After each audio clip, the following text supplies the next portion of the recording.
Disaster and its effect. Lesson 1. Effect of disasters in one's life. Objectives.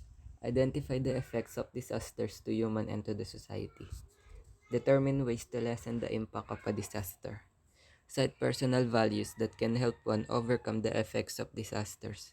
Help the community in reducing the effects of natural and human-made. Review. 4 picks one word. Number 1 is disasters.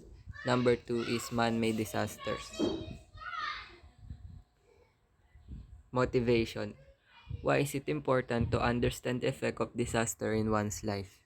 It is important to know and understand because you'll never know when that knowledge will come in handy as disasters are mostly unpredictable. Like in the red alert in ABS-CBN, always says, ligtas ang may alam dapat red alert. Quote, a natural disaster can bring about many devastating effects. Among these are deaths, destruction of infrastructures, loss of livelihood and services, and other physical and non-physical effects. Discussion of the topic. A disaster is a damaging event that occurs suddenly and involves loss of life and property. It can be of two types, natural and man-made. Man-made disasters. Man-made disasters, on the other hand, are caused by human beings. Some of the man-made disasters are bomb explosions, terrorism, wars, leakage of poisonous chemicals, pollutions, industrial accidents, and epidemics. Difference between hazard and disaster. A hazard is a dangerous situation or event that carries a threat to humans. A disaster is an event that harms humans and disrupts the operation of the society. The human effects of natural disaster. Number 1 is displaced population.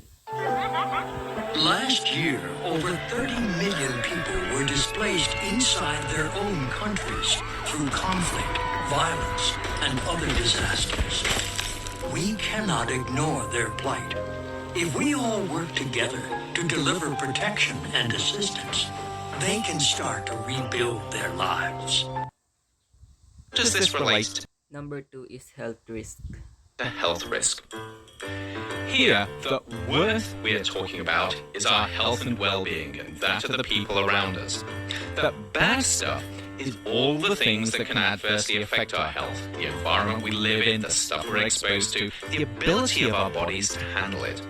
And the loss of worth is the impact on our health, whether it's as mild as a sore throat or as devastating as a terminal. Please don't forget that. Number 3 is food scarcity. Please help us. Many survivors say they are now forced to scavenge for food. Are we also not human? They ask me, and wonder why help has not arrived. A few hundreds of meters away, Surigao Airport. Despite the damage, the airstrip is still operational. And from here, military reconnaissance flight.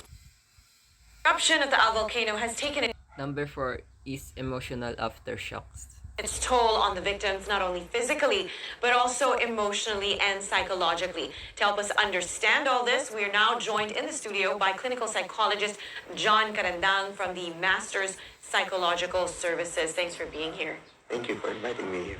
Okay, now the eruption of the Al volcano has destroyed several houses, a lot of property, a lot of agriculture, as well as infrastructure and sources of livelihood, and the threat is still there. What's the effect of natural disasters on the mental health of the affected population?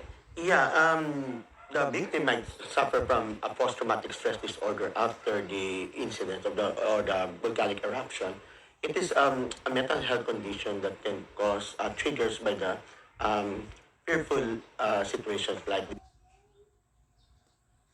Displaced population.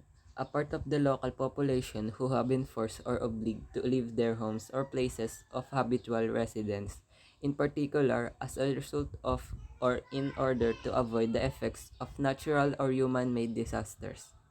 Health risk.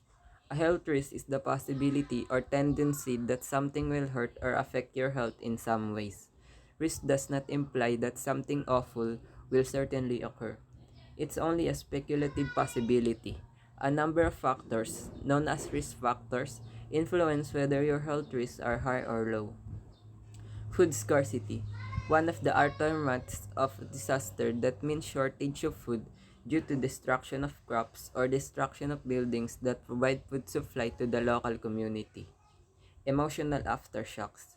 These are the emotions felt after an unexpected scary event happens. They are common people who experience these kinds of events. These emotions appear in a few days or weeks after the events. Application in real life situation. By learning the effects of the disaster, we can easily arm ourselves because we already have an idea about them. We can't do anything because we didn't know when it comes, but we are prepared and ready to face them.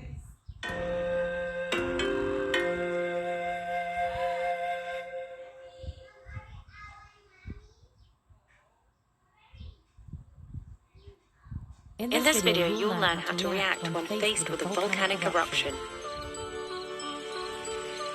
If you're in an area where a volcano is likely to become active, or where an active volcano may erupt, you should find out about the advice provided by local authorities.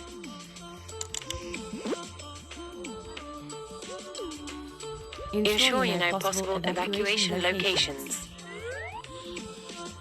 Prepare an emergency disaster kit. Do not go near the volcano. Should a volcanic eruption take place near to where you are,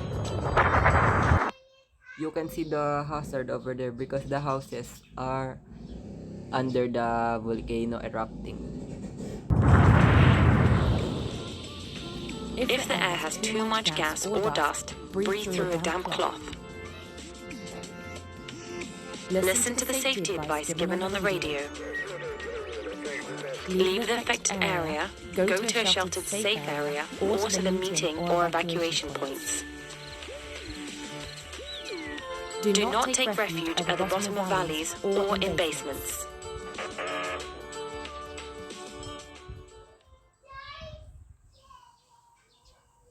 Assessment. Answer the following.